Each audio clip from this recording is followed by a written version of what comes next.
नमस्कार। जब हम थोड़ा खाते हैं तो हमारे पेट में तब भी भारीपन महसूस होता है या पेट फूला हुआ महसूस होता है, पेट में बेचैनी महसूस होती है, पेट में अकड़ाहट दर्द महसूस होती है या डकारें आने लग जाती हैं। तो इसे बदहजमी, अपच, अजीर्ण के नाम से जाना जाता है या इंडाइजेशन या डिस्पेप्सिया के नाम से भी जाना जाता है। कई बार क्या होता है कि कई कारणों से हमारे आमाशय में रहने वाला एसिड, जिसे हम पित्त कहते हैं, जो हमारी खाना खाने में मदद करता है, वो कई कारणों से हमारे ऊपर की तरफ आ जाता है, आहार नली में आ जाता है। जो आहार नली के अंदरूनी परत होती है ना, उनको वो क्षतिग्रस्त पहुंचा देता है, जिससे उनके अंदर सूजन, संक्रमण और ज़्यादा दिनों तक अगर ये बार बार बदहजमी की शिकायत रहे तो उसमें अल्सर तक पैदा कर देता है, जिससे रोगी को बार बार बदहजमी की शिकायत तंग करती है और बार बार वो बदहजमी की परेशानी से तंग हो जाता है। तरह तरह की दवाइयाँ खाता है मगर इससे छुटकारा नहीं मिलता। कुछ समय के लिए तो छुटकारा मिलता है मगर इसका पूर्ण रूप से छुटकारा नहीं मिलता। इस वीडियो में मैं आपको वो उपचार बताऊंगा जिसका इस्तेमाल करके आप अपनी अजीर्ण की बीमारी से हमेशा के लिए छुटकारा पा सकते हैं। अब मैं आपको इसके लक्षण बताता हूँ। ज़्यादातर लोगों को पेट के ऊपरले हिस्से में ज़्यादा अगर थोड़ा भोजन करते हैं ना, तब भी उनके पेट में भारीपन रहता है, जी मिचलाना या डकारे आना, पेट में उनको बेचैनी, ऐंठन, दर्द सी महसूस होती है और हमेशा मन परेशान सा महसूस होता है। कई लोगों को इस जगह पे जलन और घबराहट भी महसूस होती है और छाती में भारीपन भी महसूस होता है। कुछ लोगों को लक्षण के रूप में देखा जाता है, जब वो हमारे पास आते हैं ना, तो यहाँ पे भारीपन, खिंचावट और कहते हैं जी ऐसा कुछ अंदर से काट रहा है और ऐसा लगता है जैसे यहाँ पे जलन सी है और घबराहट सी और हमेशा जी मिचलाता सा रहता है। अब मैं आपको इसके कारण बताता हूँ। ज़्यादातर लोगों को क्या देखा जाता है, जब खाना खाते हैं ना तो जल्दी जल्दी खा लेते हैं या ज़्यादा मात्रा में खा लेते हैं या तला फला ज़्यादा मात्रा में खा लेते हैं या ज़्यादा मिर्च वाली या ज़्यादा नमकीन चीज़ों का ज़्यादा इस्तेमाल कर लेते हैं या तली हुई चीज़ों का ज़्यादा इस्तेमाल कर लेते हैं, जिससे उनको बदहजमी की शिकायत हो जाती है। कई लोग कारण के रूप में देखा जाता है, खाते तो अच्छा है लेकिन खा के बैठ जाते हैं, सो जाते हैं, जिसके कारण उनका पाचन अच्छे से नहीं होता और उनको बदहजमी की शिकायत हो जाती है। खाने में घी, मक्खन, मलाई, रबड़ी वगैरह, दूध की मात्रा ज़्यादा इस्तेमाल करते हैं। कई लोग मीट अंडे का ज़्यादा इस्तेमाल करते हैं।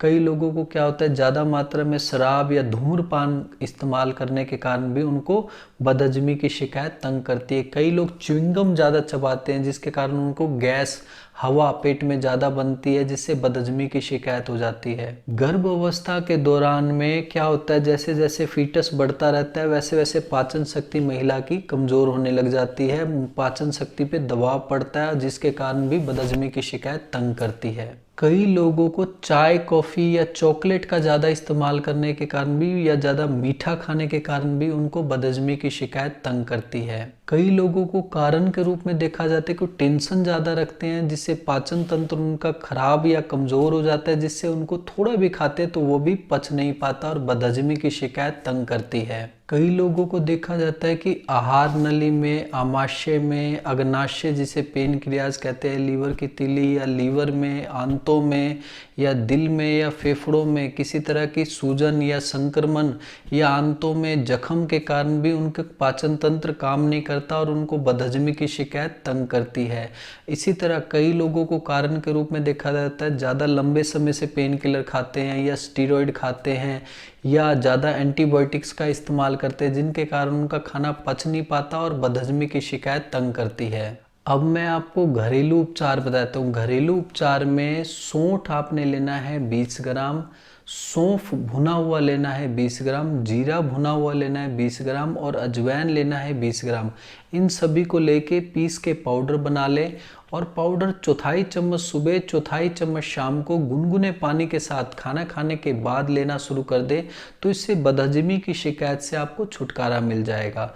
जो लोग पाउडर नहीं खा पाते उन लोगों को कहना चाहूँगा, ये पाउडर जो आपने बनाया है ना, इस पाउडर का आधा चम्मच पाउडर किसी बर्तन में डाल के उसमें 1 कप पानी डाल के अच्छे से उबालें।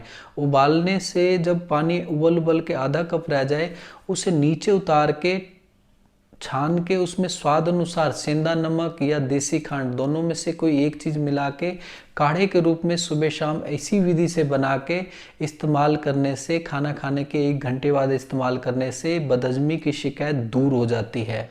अब मैं आपको आयुर्वेदिक उपचार बताता हूँ। आयुर्वेदिक उपचार में मुलेठी आपने लेनी है 100 ग्राम, सूखा पुदीना लेना है 100 ग्राम और भृंगराज घास लेनी है 100 ग्राम। भृंगराज घास को भांगड़ा के नाम से भी जाना जाता है। तो ये आप लाके, ये आपको कहाँ से मिलेंगी, जहाँ पे आप रहते हैं ना वही आसपास में देसी जड़ी बूटियाँ रखते हैं, उनको पंसारी कहा जाता है। उनके पास से लाके पीस के छान के पाउडर बना लें और इस पाउडर को 1 चम्मच सुबह 1 चम्मच शाम को खाना खाने के 1 घंटे बाद इसका इस्तेमाल करें। तो लगातार इस्तेमाल करने से बदहजमी की शिकायत हमेशा के लिए जड़ से नष्ट हो जाएगी। और कई लोग जो इसका पाउडर नहीं खा पाते वो इसका काढ़े के रूप में इस्तेमाल कर सकते हैं। 1 चम्मच पाउडर, जो ये पाउडर बनाया ना उसमें से 1 चम्मच पाउडर लेके एक बर्तन में डाल के 1 कप पानी डाल के अच्छे से उबालें। उबल के जब आधा कप पानी रह जाए उसे नीचे उतार के स्वाद अनुसार उसमें देसी खांड डाल के और उसे सुबह शाम पिए। तो इसको इस्तेमाल करने से आपको काढ़े के रूप में इस्तेमाल करें और काढ़े को छान ले तब उसमें मीठा मिलाएं, बिना छाने उसमें मीठा मत मिलाएं, छानने के बाद उसमें मीठा मिलाएं।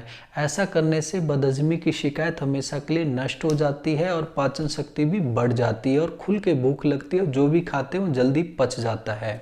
अब मैं आपको रेडीमेड उपचार बताया। तो रेडीमेड उपचार उन्हें बताया जाता है जिनके पास समय का अभाव होता है, वो उनके पास टाइम नहीं होता, तो उनको बताना चाहूँगा अमल की रसायन। नाम मैं दोबारा बता रहा हूँ, अमल की रसायन 1 चम्मच सुबह 1 चम्मच शाम को खाना खाने के 1 घंटे बाद लेना शुरू कर दें। तो इससे किसी भी कारण से अगर आपको बदहजमी की शिकायत है वो हमेशा के लिए दूर हो जाएगी और आप ठीक हो जाएंगे। और एक बात बताना चाहूँगा कि ज़्यादातर वीडियो में मैं आपको 3 उपचार बताता हूँ, जिसमें घरेलू उपचार, रेडीमेड उपचार और आयुर्वेदिक उपचार होता है। उसमें से केवल आपने एक उपचार करना है, तीनों उपचार नहीं करने हैं। जो आपको पसंद हो, जो आपको अच्छा लगे, आसान लगे, उसको इस्तेमाल करके आप लाभ उठा सकते हैं। अब मैं आपको परहेज बताता हूँ। परहेज के बिना कोई भी दवा असर नहीं करती है। सबसे पहले बाजार का तला फला इसमें मना हो जाता है। ज़्यादा नमक, ज़्यादा मीठा, चॉकलेट, चाय, कॉफ़ी इसमें कम से कम इस्तेमाल करें। शराब का, धूम्रपान का इस्तेमाल इसमें मत करें। घी, मक्खन, मलाई, दूध से बने प्रोडक्ट का इसमें इस्तेमाल मत करें। इसी तरह मीट, अंडा, मांस वगैरह का इस्तेमाल इसमें मत करें। इस बीमारी में ख़ास तौर पे मना हो जाता है। ज़्यादा टेंशन मत रखें और टीवी देखते समय खाना मत खाएं। लैपटॉप चलाते समय, मोबाइल चलाते चलाते खाना मत खाएं, क्योंकि इससे पाचन नहीं होता, उससे अपच हो जाती है। भोजन के तुरंत बाद हैवी एक्सरसाइज मत करें। हाँ, भोजन के तुरंत बाद आप पैदल जरूर चलें जिससे खाना आपका पच जाए, मगर हैवी एक्सरसाइज मत करें। इसी तरह सोते समय मोटा तकिया रख के ना सोएं, इससे भी हमारी पाचन शक्ति दबती है और हमें खाना पचाने में दिक्कत होती है। भोजन खाने के बाद तुरंत बैठे मत, क्योंकि इससे भी पाचन शक्ति दबती है और हमारा खाना ठीक ढंग से पच नहीं पाता है। पैदल थोड़ी देर जरूर चलें ताकि आपका खाना पच जाए। उसके बाद जो भी आपका काम काज है उसे आप पूरा करें। रात को सोते समय तुरंत खाना खा के मत सो जाएं, क्योंकि खाना खाने के 3 घंटे बाद सोएं, उससे पहले मत सोएं। इसीलिए कहते हैं ना, बहुत से धर्म में बताया गया है कि शाम को खाना, सूरज डूबने से पहले ही वो खाना खा लेते हैं, जिससे उनका शरीर हमेशा फिट रहता है और लंबी आयु जी के जाते हैं वो लोग। और वैसे भी कोशिश करनी चाहिए कि सोने से 3 घंटे पहले अपना खाना खा लिया करें। जिन लोगों को खाना पचता नहीं है उन लोगों को कहता हूँ मैं बार बार कि आप 3 टाइम में जितना खाना खाते हैं ना, उसी को आप 5 टाइम में बदल दें या 6 टाइम में बदल दें। थोड़ा थोड़ा उसी उतने ही खाने को थोड़ा थोड़ा करके खाएं, जिससे आपके खाने का पाचन भी अच्छा हो सके। हरी साग सब्जियों का ज़्यादा इस्तेमाल करें। सलाद का इस्तेमाल खाने के साथ ज़रूर करें। मीठे फलों का इस्तेमाल करें। पपीता इसमें फ़ायदेमंद होता है।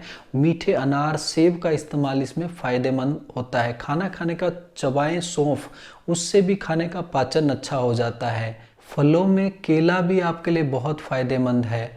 और गुनगुना पानी या नींबू वाली चाय, नींबू वाली चाय में क्या होता है कि नींबू वाली चाय आपका पाचन करती है। वैसे तो खट्टे फल मना करते हैं, मगर नींबू वाली चाय इसमें फ़ायदेमंद होती है।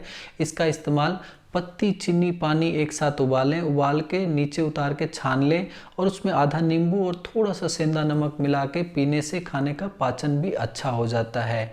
और इसका इस्तेमाल करके आप लाभ उठा सकते हैं। और इसके अंदर ख़ास तौर पे मैं आपको बताना चाहूँगा कि मूंग की दाल दलिए का इस्तेमाल भी इसमें पाचन शक्ति बढ़ाने में बहुत लाभकारी साबित होता है। और लास्ट में मैं आपको इतना ही कहना चाहूँगा कि मेरे बताए गए इन नुस्खों से अगर आपको पूर्ण लाभ मिलता है तो बहुत अच्छी बात है।